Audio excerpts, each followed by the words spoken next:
It is card number 24 from the 1953 Bowman Color set, Jackie Jensen from the Washington Senators. And he's got his knee up and just kind of looks like he might be sitting on a dugout step or something. Maybe he's not. Maybe he's doing the old Don Field of Dreams kneel, but I kind of feel like he's on a dugout step. At least that's how I imagine him. Anybody that's ever looked up Jackie Jensen knows the story. Was a ball player, bounced around. He was with the Yankees, obviously with the Senators and with the Red Sox. But he ran into an issue as baseball started to change in the 60s, of course. He had an intense fear of flying. I'm just looking this up on Wikipedia real quick to remind myself. So he had an intense fear of flying, and he went through a bunch of therapy. And he even had some support from Boston. Actually, he tried to make a comeback with Boston in 1961 and turned to hypnotherapy when his panic attacks at airports became unbearable. But it didn't work out. Ultimately, he had to move on from baseball. So it's interesting how the shift to the West Coast had a huge impact on his career. Anyway, beautiful card, interesting player. And that's the thing about cards, whether they're a Hall of Famer or a quote unquote common card, there's always an interesting story behind the card. And that's kind of the idea or the theme behind tonight's session. And that's right, it is a session. It's not a show. This is a hangout for fellow vintage collectors. It's called Card Room Live, and this is session number 182. Whether we have guests or not, and we do have some special guests tonight, most of the time we are just wasting time looking at and talking about old cardboard. And through it all, we try to make it time well wasted, and that's exactly what we've been up to for 5 years now. So if you're here with us live, welcome to you. Welcome to my fellow YouTubers. Welcome to the commenters, to the folks from all over social media land.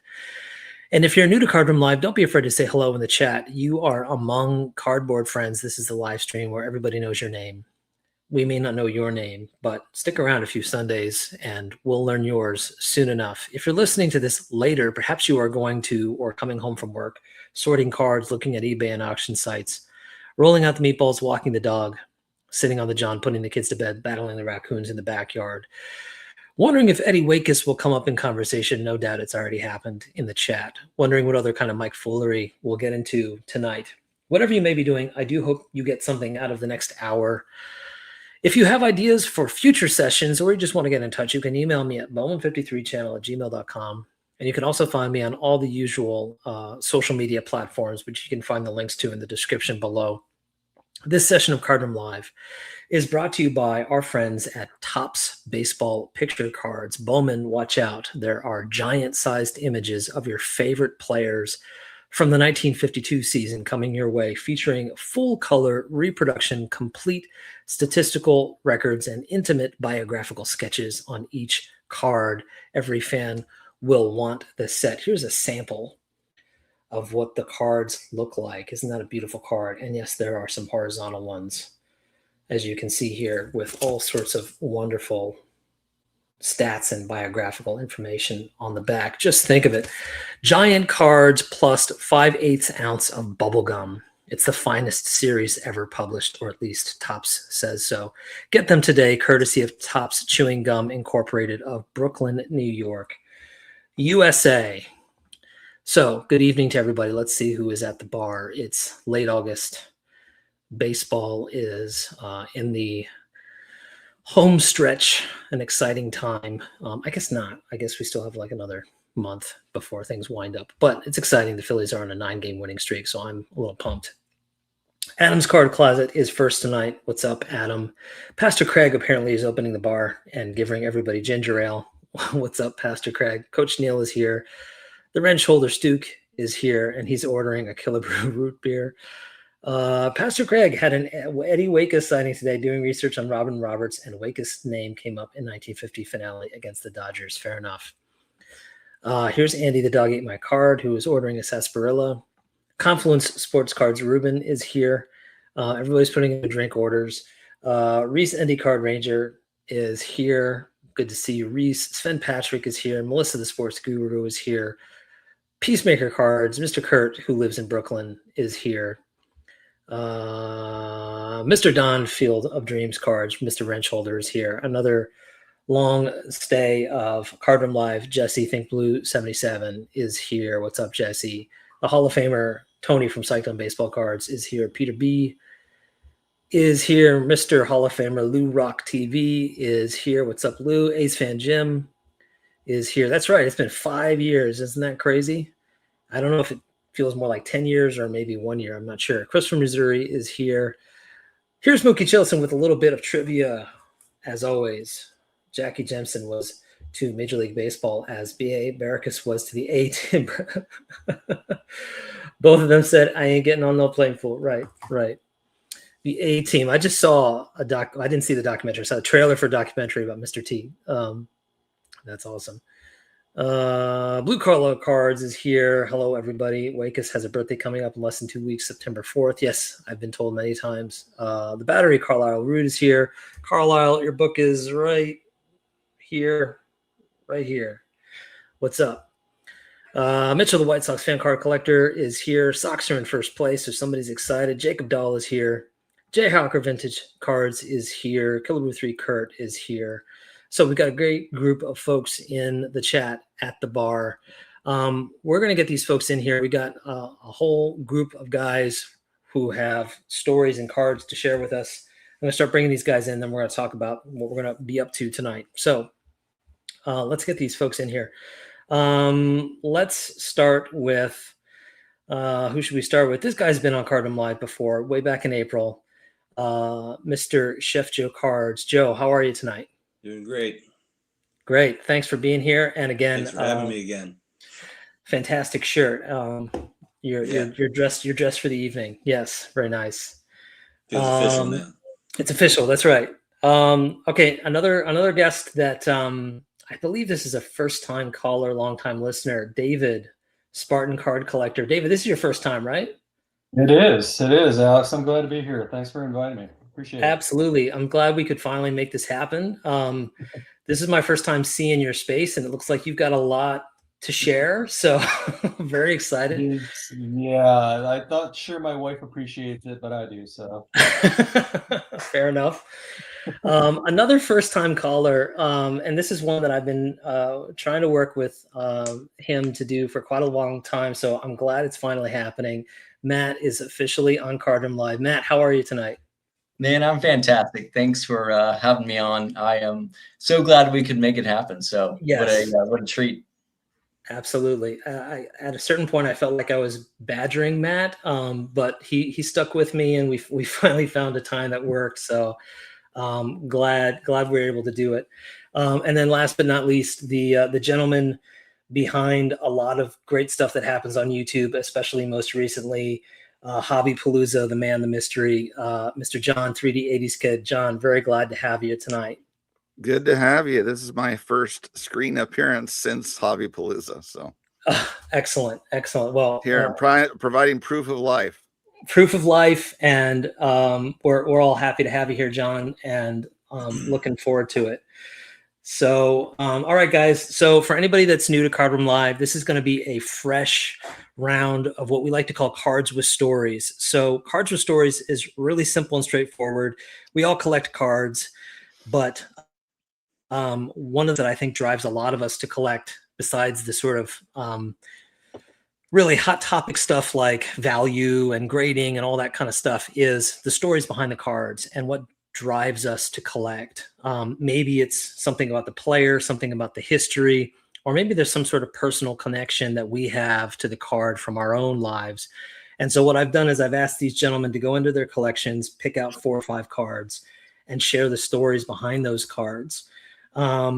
And we're going to kind of go around the horn here and share some stories. And really the fun thing about this is, one, to kind of highlight interesting stories, but also it's a chance for us to get to see how these guys collect. And obviously one of the fun things about the hobby is that everybody can appreciate different cards for different reasons. And that kind of is enjoyable for me and for all of us to get to experience. So David, let's start with you. Sure. So first card I brought up is this one's really important. And the reason why is this is kind of my entry into vintage card collecting. I've always loved baseball. I played baseball in high school and the whole 9 yards. Started collecting in the late 70s. I'm going to date myself. 1978 Topps was my first big series. Still love that series. Still have most of the cards that I had when I was a young boy collecting them. But this card is interesting because I grew up in Plymouth, Michigan, and I'd heard about this event that was going on, and Al Kaline was going to be there, and Kaline was this big hero to my dad and everybody else that grew up in Detroit as Mr. Tiger and so on. Wanted to get his autograph, so I went over to this hotel, the Plymouth Hilton, where Kaline was going to be. Unbeknownst to me, it was also the second national card show in the history of the card shows. And the first two, I think, were in Plymouth, Michigan. Kaline was there. And he happened to be, and that's the only reason why I went there, was just to get his signature. I think I just had a piece of paper. I don't think I had a card. And I walked into that hotel where they had the event, and I was just blown away. I'd never seen anything like it before. There were cards from all the players that I'd heard about from my uncles and my dad and so on, Jackie Robinsons and Mickey Mantles all over the place. And of course, Al Kaline was there. So I figured while I was there, I'd pick up a card, and it was the 1968 Al Kaline Topps card. Nothing special about it. Actually, in pretty good condition. But went in line and got Kaline's signature from him. He's a really nice guy. Signed the card. I thought he did a really good job signing it right across the base of the card. He's got a good signature, and that really kind of spawned me into the vintage hobby. And from there, it was game on. I just went to every show I could get to. Started collecting cards. I was spending part-time job money. My dad thought it was crazy, spending $50 on a 56 Willie Mays. And he probably thought, what is this kid doing? But I think, he would just drop me off, and I would just go card hunting at all these different shows that they were having around the Detroit metro area. But that card is really special to me because that is it's the first vintage card I ever collected, and it will never leave my collection for obvious reasons. One, because it's the very first one, and two, because Kaline signed it. Kaline is obviously just so huge. I'm a big Tigers fan, obviously, but I'm also, much to Alex's chagrin, I'm a Braves fan too, since I've been living in Atlanta for 24 years. So, where's the delete button? That's amazing. And like, okay, okay, cool. It's an Al Kaline autograph, but you got it from him. Like, you actually have a memory of getting that signed by him. I think that's even more special. Very cool. Okay, Chef Joe. All right. So I did bring my obligatory Eddie Wakis card just in case. Oh, thank you. But this first one is something I thought about this morning with the Little League World Series going on, Little League Classic going on tonight as we speak. I have this 1940s linen postcard of the Little League World Series. It references the very first Little League game, which happened in 1939 in Williamsport, Pennsylvania. The Lundy Limber defeated Lycoming Dairy 23-8. And then from there, Little League grew. And I think probably most of us played Little League at some point. So it definitely spread. And 8 years later, they had the very first Little League World Series, also in Williamsport. It was won by the Maynard Midgets, who were from Williamsport. And this is just a cool 40s linen postcard. And it's called linen because it's got like the textured surface. I don't know if I can show it on here, of the stadium in Williamsport. So very awesome. That's a great start. Out of curiosity, I asked in the chat, but how many of you guys here on screen played in Little League? I did. Yeah, definitely, for sure. Awesome. I think I'm the odd man out here. I did not, but love watching it. All right. Well, a whole lot of people did in here, played and coached. Very cool. Okay, Matt, go ahead. Great. So, first of all, David, great start with the Kaline. You're a man after my own heart. But yeah, really excited because when I was getting into cards kind of early on, I was, doing a lot of research with, Golden Age, with pre-war. And at one point I thought, I want to get into some pre-war players. And where I first started was I looked at my alma mater, which is Baylor University, and I said, what connections are there with Baylor? And so I quickly found that Ted Lyons played at my alma mater. Here's his Diamond Stars. Let's see if I can. And so I love this card. And what's really special to me is what Ted Lyons, shout out to Mitch. Ted Lyons also ran track for Baylor as well. And so I'm a track and field alum from Baylor. So it's like this perfect connection between track and baseball, pre-war Hall of Fame. And it was like the ultimate, double or triple whammy for me. So here's the back. Love these Diamond Stars. So really grateful to own this card because it just checks so many boxes for me with baseball and track and field. So just a perfect card. Right. Beautiful set. Awesome. Okay, John, go for it. All right. I'm going to start at the beginning of my adult collecting then. So my mom passed not of COVID, but of a genetic heart defect in 2020. And that led me to be very depressed for quite a few months. And I went back to then finally cracking open my boxes of cards that I hadn't opened since, I was a kid. They'd just been traveling with me for 30 years. And my mom was super supportive of me collecting originally. In fact, in 1990, we went nuts. We opened packs of almost every company to the point where we built a set from packs of every baseball card set that year. One basketball card set and one football card set. I mean, just insane in 1990. Her personal collecting involved record albums. Okay. That was her childhood collection, was like 45s and record albums. And her favorite band was the Beatles. Early Beatles. 64 would have been when she was 14 years old when they first came here. Perfect. And yeah. so like 64 to 68 were her high school years. So she loved the early Beatles stuff. And as a result, my early pickup, in adulthood then was these cards to honor my mom, which I know there's 4 cards, but there's 4 guys. This Topps did 4 different sets in 1964, and this one was Topps Color or Beatles Color. So I went with the first 4 cards of the deck there of that set, of which George Harrison was her favorite Beatle. So nice. With that, honor my mother, love you, miss you. So fantastic.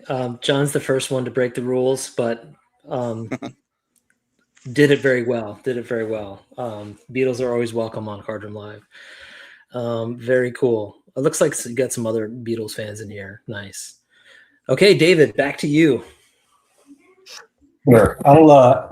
When I got back into vintage, I got back into vintage in 2024. I took a long hiatus from card collecting. I had picked up, kind of a core collection of vintage cards, mostly Golden Age. I knew nothing about pre-war, absolutely nothing about it. Started taking a look at it, reading more and more, and then finally started taking the leap into the pre-war set and picking up T206s and things. But what I really love collecting are cards from the 30s. In particular, I'm amazed at the quality of the artistic quality of the cards in the 30s. There's some iconic sets produced at a time where where the Depression was going on. So it's amazing they put companies and advertisers put this kind of effort into the quality of the cards, the artistic quality of the cards. So the card, I picked up this card not too long ago, and I've been wanting to find one. It's hard to find one in good condition at a reasonable price, but it's the 1933 George Miller. Yeah. Sorry for the color. This is Al Simmons, and Simmons is a really interesting player. He's one of those guys I love collecting because he's kind of an unsung Hall of Famer, but if you look at his stats, particularly for about 12, 13 years, they're just outstanding. He had over 300 home runs, I think, and one year, I think it was 1925 was his big year, and he hit 253 hits in 1 year and hit over 370 that year, 278 maybe. So he's really one of those guys that kind of gets lost in the shuffle. He played for Philadelphia for a good part of his career for the Athletics, and played with some great players. He played with Jimmy Fox and won a World Series with Jimmy Fox in Philadelphia. And so I love that card. And I'm going to break a rule too, because, Go for it. Ash will not have me on again after this. But I'll show one more from the 30s. And this is the DeLong that I picked up for Al Simmons. Again, they're just great cards, really great Art Deco quality to them. So I love collecting these cards. Some of these cards will be with me forever. I'll probably pare down at some point to help my wife. But I just love the cards in the 30s. They're just, like I said, they're just outstanding to look at. They're really cool. I totally agree. And if you're going to break the rule that way, again, it's perfectly fine with me. Yeah, I think a couple people said like that particular set is really beautiful and interesting compared to other stuff of the era. Very interesting. Okay. Joe, go for it. All right, keep it in the 30s. And Matt beat me to the punch on the Diamond Stars, but I have a 35 issue Oscar Murillo. Not a huge name from the set, but in a lot better condition than the ones I showed last time on the show. Yeah, 1,300 hits across 12 seasons with the Browns and Red Sox. But what's interesting about Murillo is he is possibly the inspiration for the character Popeye. So during his rookie season in 1926, he was diagnosed with Bright's disease, which is a kidney disease. And he was told in order to survive that he had to eat nothing but spinach. And he did so for several months. And his disease was eventually recovered. But he went on to play 12 MLB seasons, have a respectable career. And then less than 3 years after his initial diagnosis and his spinach prescription, Popeye began appearing in a Thimble Theater comic strip as a hero who gained his strength by eating spinach. So there's no official record that he is the inspiration for Popeye, but people speculate that he might have been. So let's say it's official now. We can say it's totally fine. That's a great reason to get that card too. Yeah, that's fun. Awesome. Okay, Matt. All right. I'm loving these cards shown. John, that tribute to the Beatles was great. Okay, so for mine, all mine are going to have a personal connection. So really the inspiration behind my channel and just a lot of my life and what I do is inspired by this one athlete. A lot of you may be able to guess it, but so I may break a rule here by not showing a baseball card, but I've been looking for a certain card from a set for multiple years, and it's from a set that usually has plentiful cards, but it took me a long time to find it, and one popped up actually on Instagram, and this is the Sportscaster. I believe this is I want to say this is the Finnish version. I forget. It's either the Finnish or let me see if I can't tell what it is, but it's one of the non-English variations. But just a beautiful Sportscaster card of Eric Little, who is my hero, and it was just so fun to track this down because he doesn't have any playing days cards outside of his 1924 Gallagher. So to add this Sportscaster was really a special one. So grateful to have gotten this card. Awesome. Matt, can you share just a little bit about your appreciation of him? Like in a nutshell, what's some of the things that draw you to him? Yeah. So Eric, for anyone that doesn't know his story, if you go watch the movie Chariots of Fire, it's incredible. But Eric was a Olympic sprinter for Scotland and England, but went on to the Olympics in 1924. And, while he was wanting to win a gold medal in the 100 meters, he, didn't want to run on Sundays on the Sabbath. So he decided, even though he had a heat that was scheduled for that day, so he ended up switching races to the 400 meters, and he ended up winning a gold medal in the 400 meters, a race that he wasn't, accustomed to. But to me, it was just this incredible story of, his, determination and faith and so many other things. And so when I look at my life and who I would like to be Eric Little is kind of first in mind, and especially just with my own running background and just his incredible story as well. And so that's why I named my channel Straight Race Cards, is because in the movie Chariots of Fire, Eric gives a speech about kind of running the straight race of life. And so to me, that's what I'm trying to do in my collecting and in my life. And so Eric just, continues to inspire me day after day. So that's why I love, and I'm so grateful to own cards like that, because it just reminds me of his story. And it's just, so grateful to own it. Right. I love that, because it's so much more than just a pickup. It's got a massive meaning behind it. That's great. Okay, John. All right. Continuing on now, a link to where my wife has been very supportive of my collection. Shortly after I cracked open those boxes, she saw something on Nextdoor or whatever equivalent thing there is of somebody just giving away a box of cards. And that box happened to include a card I never knew existed that has become kind of a calling card for me now. And that is this card here, which I gave away this to every member of the Cleveland National quote unquote frat house. And it just, try to live in this community per Mr. Rogers standard. So. Right. I had to quick grab mine.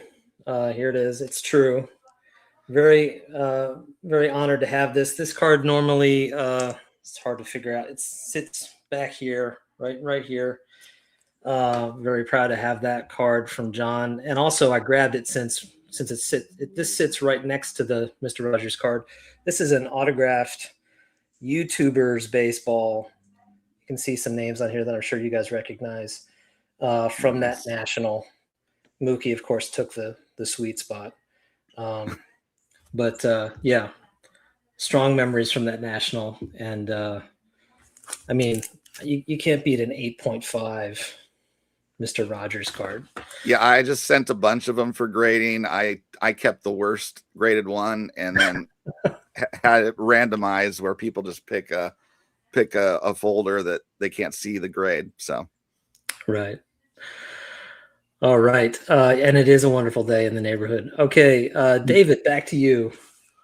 Sure, I'll go back to the 30s. Everybody's sticking to the 30s, so I'm gonna stay there.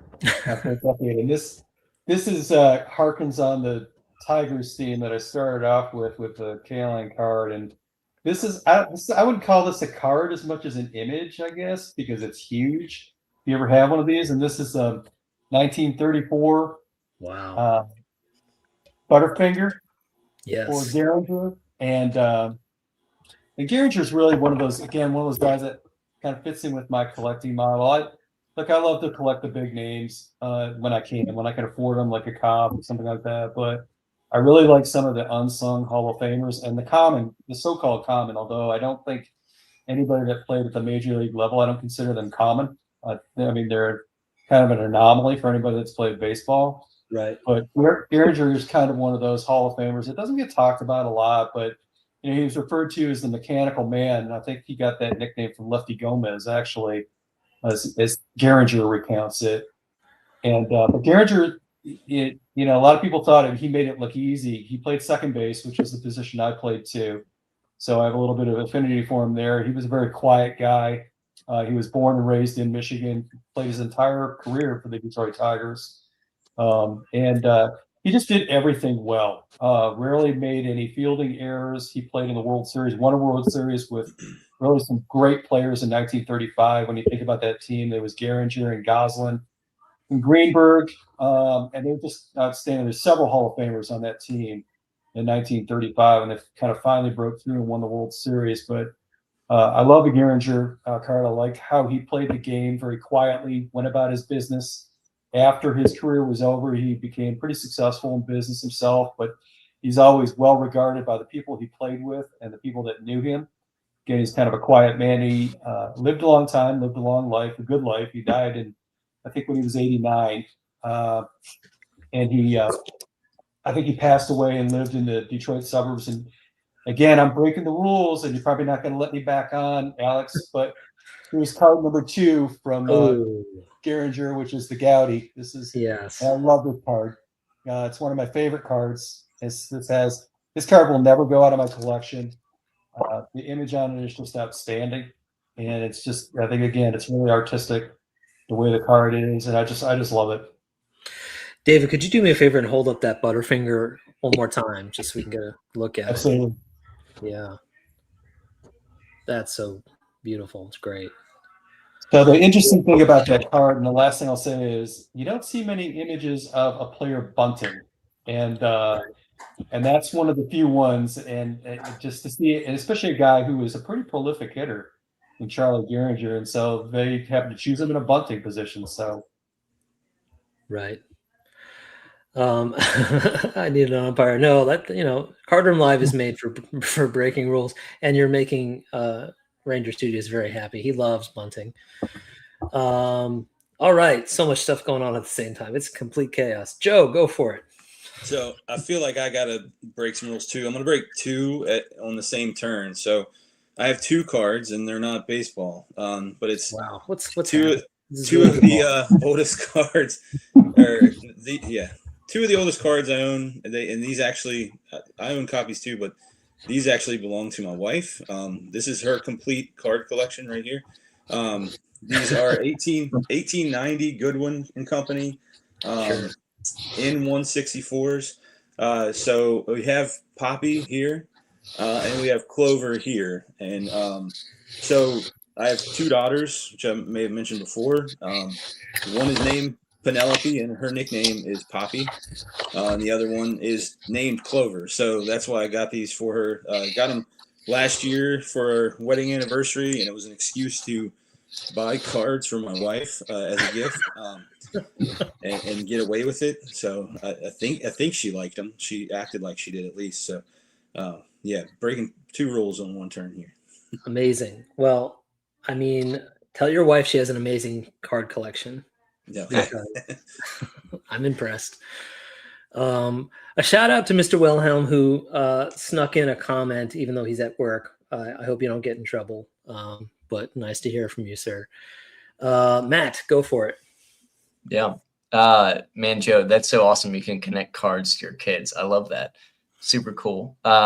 So for me, and probably my favorite hobby story happened, earlier this year. So, I guess if I, rewind before that though, I had actually won a giveaway, for some cards, and it ended up that there was like 5 cards that I could pick from for this giveaway, but for some reason I missed the message, and so I didn't actually get to pick the card. Someone, just sent me the card, and it was a 63 Bombers Best of Mickey Mantle, Tom Tresh, and Bobby Richardson. It's not the card that I'm going to show, but I started to learn about Bobby Richardson's story. I think Andy Dog Ate My Card Collector asked when Bobby Richardson would be mentioned. Well, the time is now.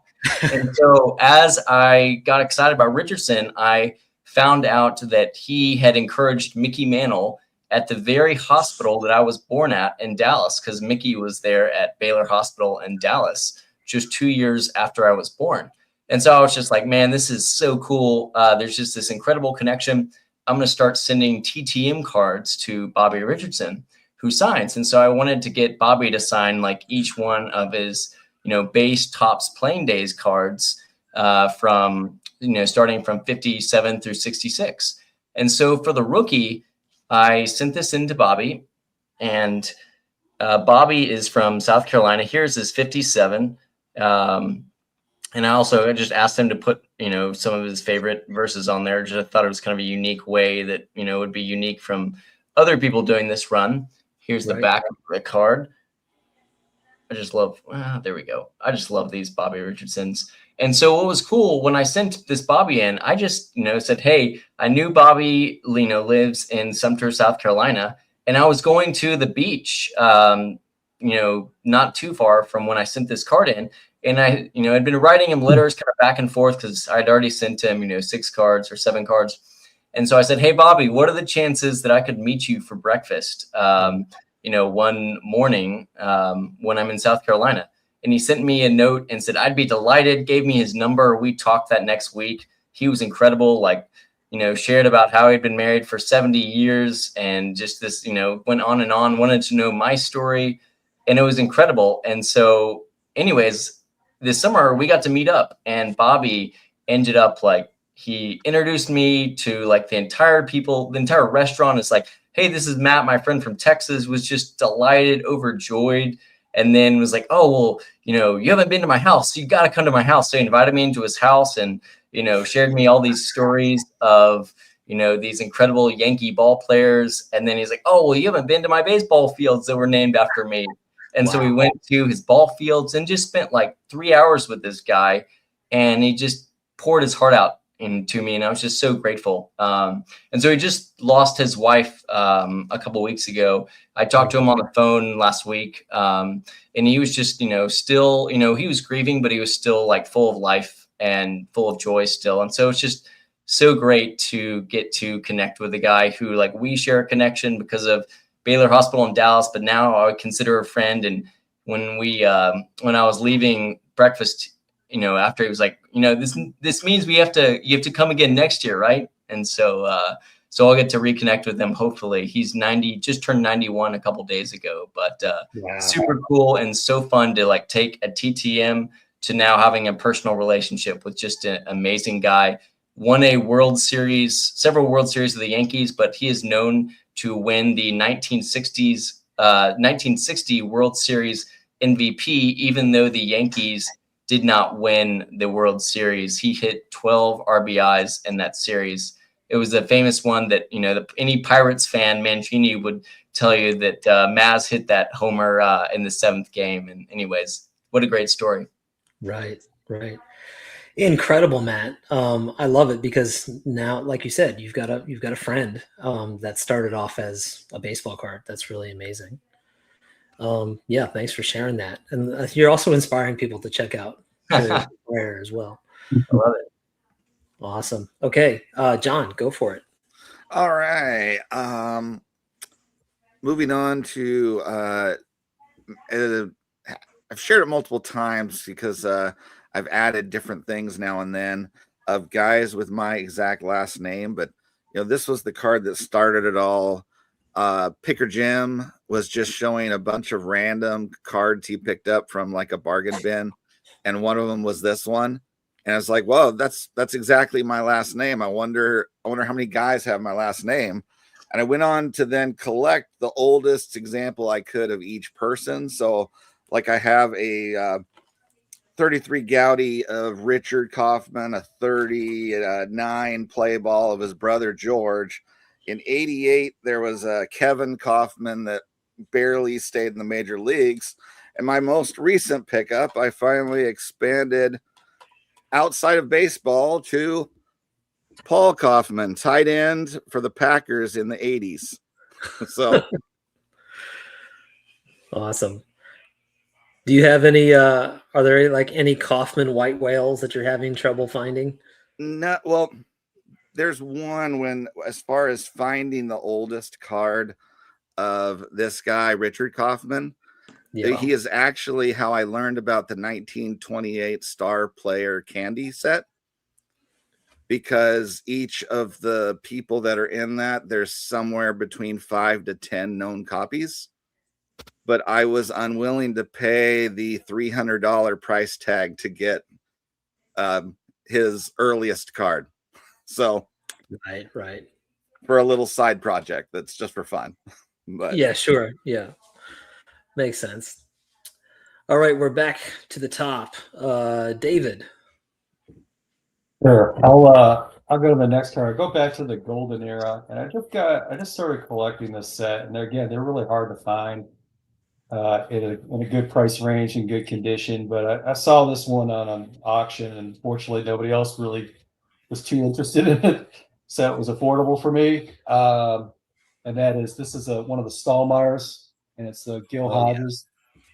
Yeah. And I love that picture. We were talking the other, I think, Alex, you did the last segment, we were talking about skies and clouds. Yes. And this card is great. It has show it again. It just has, you can see the skies in the cloud behind Gil, and he's got that big smiling face. Playing for the Dodgers. Who wouldn't smile? They're playing for the Brooklyn Dodgers at that time. So Hodges obviously died way too young at age 47. People are pretty familiar with that story. Just kind of when he was getting going with his own major league managing career. I think he probably would have been a great manager, to be quite honest. I think he had all the tools that he needed to be really successful. He's pretty well regarded by the players that played with him. He had good stats. Took him quite a while to actually, before he was elected to the Hall of Fame or before he entered into the Hall of Fame. But I think a great all-around player. And again, he just played with some incredible teams for the Dodgers that put together, in the 50s. And you look at those teams, they're just stars and all Hall of Famers up and down that roster. Yeah. When I think about the Dodgers, I think how many World Series would they have won, but for the fact they had to meet up with those dreaded New York Yankees in the World Series every year. And much like anybody else that got to the World Series, but those teams that the Dodgers had were loaded, and Hodges was certainly a big part of that.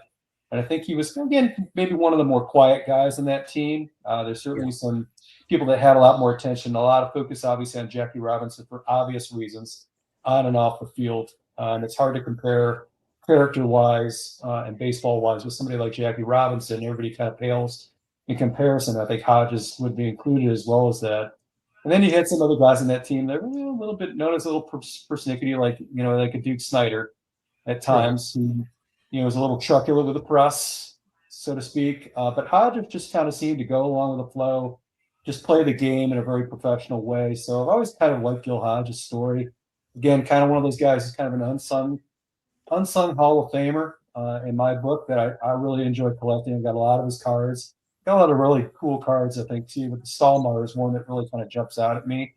I'd love to be able to collect more of those cards. I just think they're, finding one a decent card that isn't going to break the bank, and it's a little bit difficult. So it's tough. Yeah. I have a Bobby Thompson, but I do love the Hodges and the Snyder. They're great. And you're right. Hodges is often overlooked because he's perhaps not as I don't know. He's not as dynamic a character, let's say. But you're right. He just played the game and delivered more often than not. So I totally agree. There you go. There's a little trivia from Luke. Rare player with his number retired by two teams, the Mets and the Dodgers. Absolutely. Okay, Joe. Yeah. So I'm gonna go. Matt mentioned a player who just turned 91 this past week. I'm gonna pay homage to a guy who's a few years older. Bobby Shantz. I'm sure this guy's had plenty of mention on this show. This is his 1950 Bowman rookie card. And trying to build out the 1950 Bowman set. Looking for this one, it's a tough card. It's one of those cards that amazingly it's easier to find it autographed than it is to find it non-autographed. And so, because Bobby Shantz, he's a prolific TTM signer, and 100 years old, second oldest living major leaguer behind Bill Greason, who, even though he spent most of his career in segregated baseball, he did make 3 appearances for the St. Louis Browns. 1952 AL MVP, went 24-7 with a 2.48 ERA that year. He won the very first AL Gold Glove at pitcher, and began a streak of 8 straight Gold Gloves in his final 8 seasons. So, great defensive pitcher as well. And some great trivia that I love involving Bobby Shantz. So, a great baseball name here, Jack Glasscock, or John Glasscock. He was born in 1857. He's old enough. He was almost 8 years old when Lincoln was assassinated, so he's old enough to remember that. But he is separated from Bobby Shantz by one man, and that's Cornelius McGillicuddy, Connie Mack. Yes. Connie Mack's first year managing was in 1894 for the Pittsburgh franchise that wasn't even called the Pirates yet. And one of his players was John Glasscock, who was 5 years older than him. And then his last year managing, he managed a rookie named Bobby Shantz. So this man who's still living, and the man who was old enough to remember Lincoln's assassination, are bridged by just one man, Connie Mack, who managed 53 seasons. So yeah, that just shows how prolific Connie Mack's career was. Right. Absolutely. In that amount of time, I had enough time to turn around, go through my pitching baseball, autograph baseballs, and pull this Bobby Shantz autograph, which was gifted to me by our friend Melissa, the sports guru, who is in the chat tonight. Melissa, thanks again. Shantz is definitely one of these amazing vintage players that we're all lucky that we can still reach out to and connect with. So very cool. Okay, Matt. Love it. Man, Melissa's awesome, Alex. That chance is really cool. Yeah. David, I feel like when you showed Kaline and Geringer and Hodges, it was like that episode of Step Brothers where it's like, do we just become best friends? Because I've gotten really excited about Geringer lately. And then, spoiler alert, I think Hodges might be my next player run. So anyways, exclusive. Cool. All right. Yeah, there you go. But so my next card, I feel like it would only be true to kind of myself and my channel if I showed 2 baseball cards and then 2 track and field cards. But this is it's a dual card of 2 athletes, and one everyone in this chat knows of, and the other no one else knows of. But the 2 have an incredible story. So I'll show this card, but kind of share this story as well. This is the 1936 Reemsma of Jesse Owens and Lud Long. And so, obviously 36 was the Olympic year that Jesse absolutely went on a tear and won, I want to say it was 4 gold medals in various events. But Luz Long was a German. And so obviously in, Germany, in Berlin in the Olympics, Hitler was very against, any type of, cooperation with the African-American athletes. But Luz Long was one of the competitors that was supposed to do really well in the long jump. And so a lot of people don't know this, but Jesse Owens in the preliminaries was actually really struggling. So he had scratched 2 of his 3 jumps. So that means he only had 1 more attempt to get, onto the finals. And so as he was struggling, Luz Long actually came over to him, put his arm around him and said, Jesse, I think he said something along like, take a shorter stride, you'll do good. And this is his competitor in the Olympic Games. Right. And Jesse, of course, jumped, leaped an incredible jump, made it out of the finals, ended up winning a gold medal, and the rest is history. But one thing is amazing is Luz and Jesse became, friends the rest of their life. They would write letters to each other. They stayed in contact. Luz actually passed away while he was at war. But it was, such a meaningful relationship that Jesse became the best man in Luz's son's wedding after he passed, because of how much that relationship meant. And so when I look at these 2 guys, I see, 2 things: the encouragement of Luz Long, like so incredible, him like sticking his neck. Hitler could have taken him out for that one action.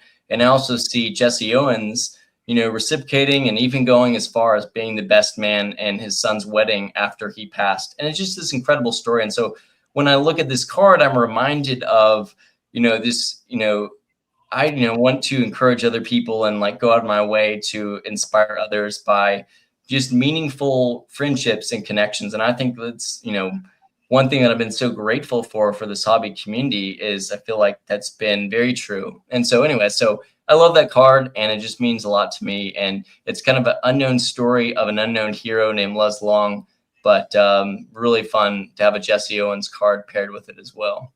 For sure. I mean, even a Jesse Owens card on its own would have so much behind it, but the fact that you got those 2 guys together. Totally. And that's so amazing that they captured that image. It's such a great image. I mean, I'll show it again. I mean, they've got basically, they're like, conferring with each other, and really like you can see a true connection. It's not just like let's take a picture because a photographer is nearby. They're in deep conversation. So I really, really love that one. Awesome. Okay, John. All right. Another quick channel recommendation for you, Matt, would be Hodges 1455. That'd be Brian. Yeah. 14 is Hodges' uniform number, and the 55 being the year the Dodgers finally won the World Series there in the 50s. But I didn't know I didn't know the numbers. Brian is an amazing guy and a great channel. I love his stuff. Yeah. Yep. Another person to confer when you start collecting Hodges. That's right. For sure. So now with this one, I'm going to go with my white whale find. I was fascinated with getting a card of him the moment I started collecting vintage. He does not have very many physically known cards because primarily his were issued in 1916 and 17 with all the different very rare backs to all the different stores and such. And average per year in the history looking at VCP is one actual card of his goes up for sale per year on average. And it is none other than Mr. Ray Chapman, who was struck by a baseball thrown by Carl Mays, who Carl Mays was justifiably bitter about it because he became just permanently tied to that one incident, in the way Bill Buckner has threw the legs, Merkel, the base running mistake. So, yeah, I was amazed when I was able to find this. This was one that would be in two pieces, but there, is a piece of tape on the back holding the two pieces together. Sure. So there it is. Awesome. Ray Chapman, the only person to directly die from an injury on an MLB field. Right. Yeah, absolutely incredible card. What's up, Mike? All right, guys, we've got a little over 5 minutes left. Does anybody, do you guys all have one card left? Yeah. Can we do like a lightning round? Do you think we can get them in? Yeah. Well, I'll grab one real fast, but okay. yeah. All right. All right, David, go for it. Sure. I'll stick with the Tigers theme, right? And I'll just wrap it up with that. And I got into the Wheaties images. I think they're really cool. I think you can find some really cool Hall of Famers from the 1930s again, and kind of like more affordable prices. So I picked up this one as the Mickey Cochran. Yeah. And I love this image. It's just the bright orange in it. And obviously with him in a catching position as well, which is still kind of unique. I think for the hobby, aren't too many images with guys and catchers. I've also got a Guerin here and a couple other ones just because I love those things. They're ungraded, which is how I love to get them. And good on you for framing it. It looks nice. Yeah. So I love that image. For sure. All right, Joe. Yeah, Alex, I came prepared because last time we went 8 rounds on this. So, yeah, I'd be remiss if I didn't do a birthday shout out. So on my Instagram channel, I do player birthdays every day. And this is Kaoru Beto, Japanese Hall of Famer. You may recognize him from Jeff Bridges' shirt in Big Lebowski and a couple other movies. But long before that, he was when the MPB first became a two league entity. He won the very first Pacific League MVP, and in that same year led the Mainichi Orions to the first Japan Series title and won Series MVP in that year. So, yeah, this is a 52 JBR pastel bromide postcard. It's got the Japanese the kanji on the back. So awesome. Okay. Yeah, Matt, go ahead. I was to say, man, you were one of my best favorite follows. I feel like I learned something new every time I see one of your cards, Chef Joe. So go check his Instagram out. It's awesome. Okay, so real quick, I pulled one of my favorite cards. It is the 48-49 Leaf, John Vandermeer. I just, man, the leg kick, it is just epic. My uncle's name is John Vandermeer, so I've always just loved the connection. I actually bought him one of these cards, and he about fell out of his chair. He thought it was so cool, and he didn't even collect baseball cards, but he's obviously known for his back-to-back no-hitters. So I didn't even know anything about him. I just bought the Vandermeer card, and then I realized, oh wait, he's done something really special. So made it really fun to find that out after I had this great Vandermeer card. Nice. All right, John, take us home. All right.